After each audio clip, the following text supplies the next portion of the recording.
For more, we go to former NASA astronaut and ISS Commander Leroy Chiao. Thank you for joining us.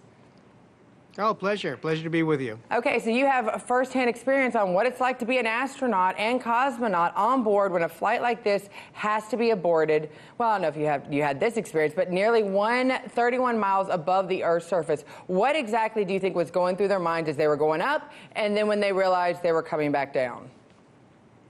Well, I mean, these astronauts and cosmonauts are very well trained. They're professionals, and you could hear that in their voices all through the emergency procedure. They're very calm, and so really they just reacted. That's what the training does. It's almost like a reflex.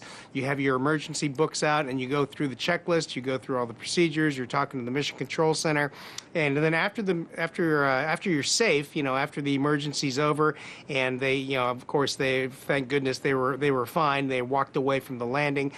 That's kind of when the little hairs on the back of your neck stand up. Wow, that was pretty dangerous. But fortunately, it all worked out.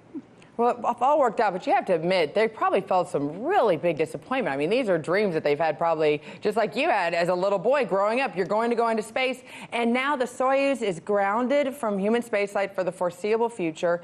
How do you think, one, do they get a second chance, or how are they going to be able to get equipment to their National Space Station for anybody at this stage?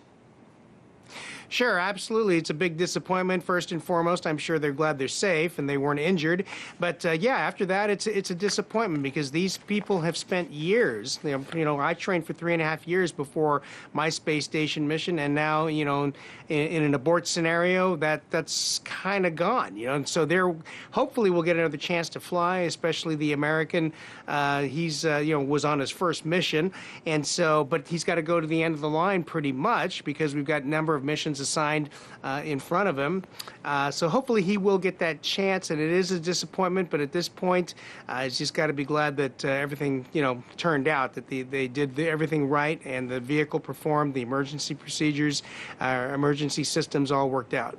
Okay, well, I have to ask you, a 12-pound lunar meteorite discovered in Northwest Africa last year has been put up for auction and could sell for $500,000 or more. Largest piece of the moon ever put up for sale, according to Boston's auction. The piece of the moon likely fell to the Earth thousands of years ago, but is unique in its size, and it's much smaller. Leroy, first of all, is this the first thing on your Christmas list? And do you think people actually want to own the moon? Well, people have been fascinated with the moon, I mean, since humans first gazed up at it and wondering what it was and what it meant. And so I think there is a fascination with the moon. As a young boy, I wanted to go to the moon. I was inspired by the Apollo 11 moon landing as an 8-year-old to become an astronaut. However, I don't think I would, even if I had it, to pay $500,000 for this big meteorite or chunk of the moon. But it is interesting, and it's fascinating that this thing exists and is now up for auction. Well, you are interesting and fascinating as well, and thanks for giving us a first-hand experience. Hey YouTube, thanks for checking out our channel. We hope you enjoyed the video. We have tons of content for you just like this. For more of RT America's one-of-a-kind news and analysis, be sure to subscribe and never stop questioning more.